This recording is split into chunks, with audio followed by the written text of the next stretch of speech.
অনেক সময় অনলাইনে কোটি কোটি কন্টেন্টের ভিড়ে ব্যবহারকারীরা মনমতো দেখার কিছু খুঁজে নাও পেতে পারেন। সম্ভবত এই সমস্যা সমাধানে ইউটিউবে যুক্ত হচ্ছে প্লে সামথিং নামের নতুন একটি ফিচার। প্লে সামথিং ফিচার নিয়ে বিস্তারিত থাকছে সৈয়দ নওশাদের ডেস্ক রিপোর্টে। ভিডিও স্ট্রিমিং প্ল্যাটফর্ম হিসেবে ইউটিউবের জনপ্রিয়তা এখনও সবচেয়ে বেশি।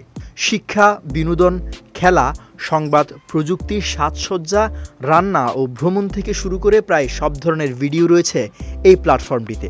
এটিকে নিয়ে পরীক্ষা নিরীক্ষারও শেষ নেই গুগলের। তাই ব্যবহারকারীদের অভিজ্ঞতাকে আরও সমৃদ্ধ করতে নিত্য নতুন পদক্ষেপ নেন এই প্রতিষ্ঠানটি।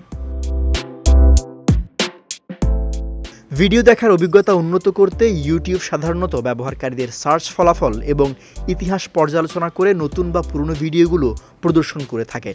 তবে কখনো কখনো ইউটিউবে পছন্দের ভিডিও খুঁজে পেতে বেশ বেগ পেতে হয় অনেকের।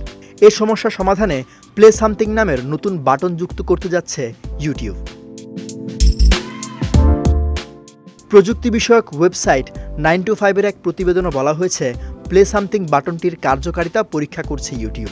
শীঘ্রই ইউটিউব অ্যাপের নেভিগেশন বারের ঠিক উপরের কালো পটভূমিতে সাদা টেক্সট সহ বাটনটি দেখা যেতে পারে।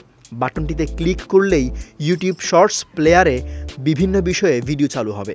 তবে মিনি প্লেয়ার সক্রিয় থাকলে প্লে সামথিং বাটন কাজ করবে না। নতুন এই ফিচারের আকর্ষণীয় ব্যাপার হচ্ছে প্লে সামথিং বাটনটি হবে ভাসমান।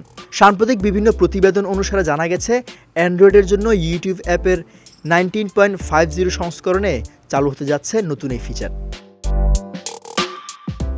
সৈয়দ নওশাদ, বিজয় টিভি, নিউজ ডেস্ক।